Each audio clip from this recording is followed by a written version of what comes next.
Hello everyone, my name is Chris Shay, and the topic I want to talk about is overharvesting of marine organisms. At first, we should know what is overharvesting. Overharvesting is defined as the extensive fishing of aquatic animals that include fish and shellfish. Overharvesting or overfishing in the case of fish and marine invertebrates depletes some species to very low numbers and drives others to extinction. And when did it start? In the middle 20th century, international efforts to increase the availability and affordability of protein-rich foods led to joint government efforts to increase fishing capacity. And when will it end? Faced with the collapse of large fish populations, commercial fleets are going deeper in the ocean and further down the food chain for valuable catches. This is triggering a chain reaction that is upsetting the ancient and decayed balance of the sea's biological system. A study of catch data published in 2006 in the journal Science Grameen predicted that if fishing rates continue apace, all the world fisheries will have collapsed by the year 2048. Then let's do an overview of overharvesting.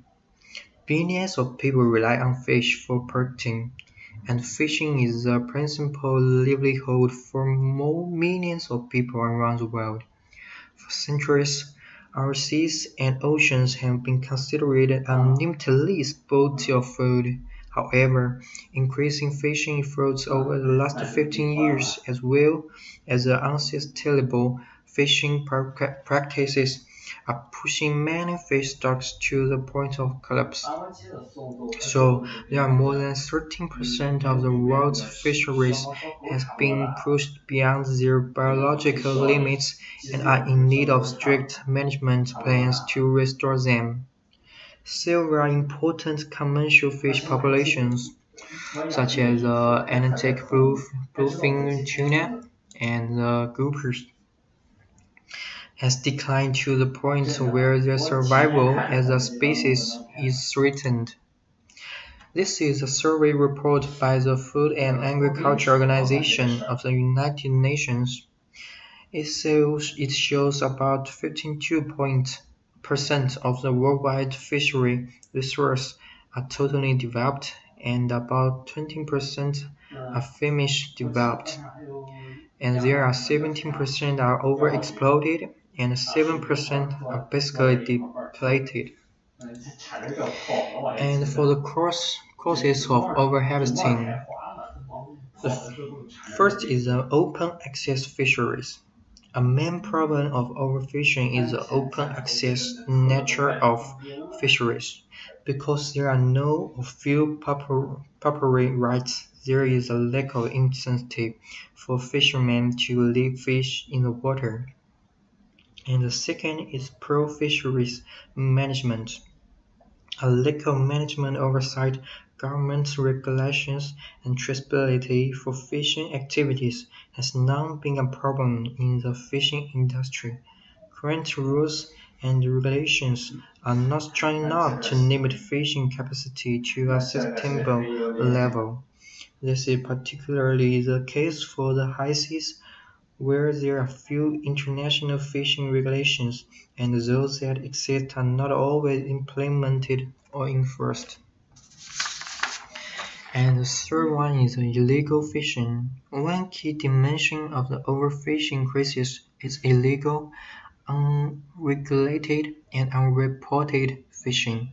It occurs across all types of fisheries within national and international waters, and small-scale to large industrialized operation. Illegal fishing accounts for an estimated 20% of the world's catch and as much as 15% in some fisheries. And let's talk some impacts of the overharvesting. Of course, the main impact is the marine life imbalance.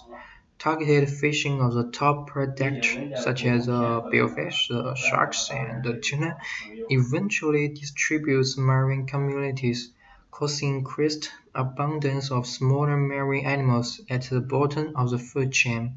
This in turn has impact on the rest of the marine ecosystem. And the second and another impact is decreased food security. Coastal communities around the world depend on fish as their primary source of protein. Overfishing threatens their long-term food security, particularly in developing countries. This is impacted species and places. The albicolor tuna, Arctic, coastal East Africa, and the big-eye tuna. Of course, there are some purposeful solutions. The first one is the aggressive fisheries management.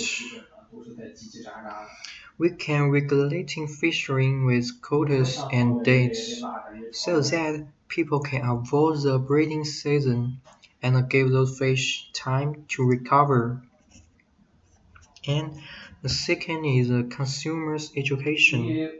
People can convince their friends and family members to eat fish that are rich in abundance, such as salmon, and reduce or not eat those that are exposed to overfishing threats, such as tuna. And third one is increased use of aquaculture. According to UN agencies, aquaculture is growing more rapidly than all other animal food producing sectors. In the past 15 years, global fish farm production has more than doubled. Farmed fish accounted for 25% of all fish consumed in 2000, and it is predicted that by 2025 it will contribute 15% to global consumption of seafood. But there are still some barriers to those solutions. We use agriculture as an example. In the left side is the benefits of agriculture. First, of course, is the money. With a demonstrated seafood demand for 2025 predicted to be 2.2 million metric tons more than today.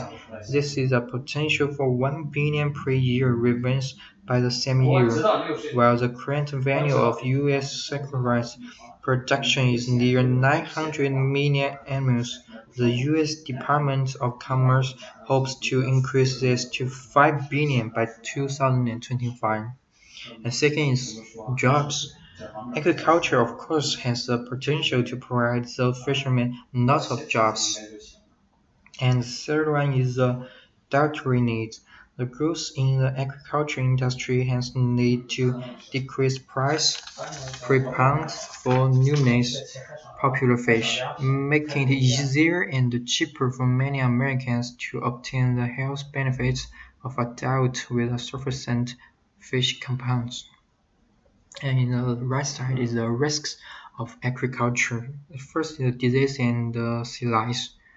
When any type of organism is confirmed in high density, the spread of the disease and the parasites can become more rapid.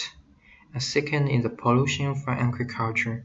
Sedimentation of fillets and uneaten fish feed can add large quantities of nutrient-rich organic matter into the sea, rivers, and soil. And the third one and last one is the invasive species. In the United States and abroad, agriculture has become the leading vector of aquatic invasive species. Thanks for listening.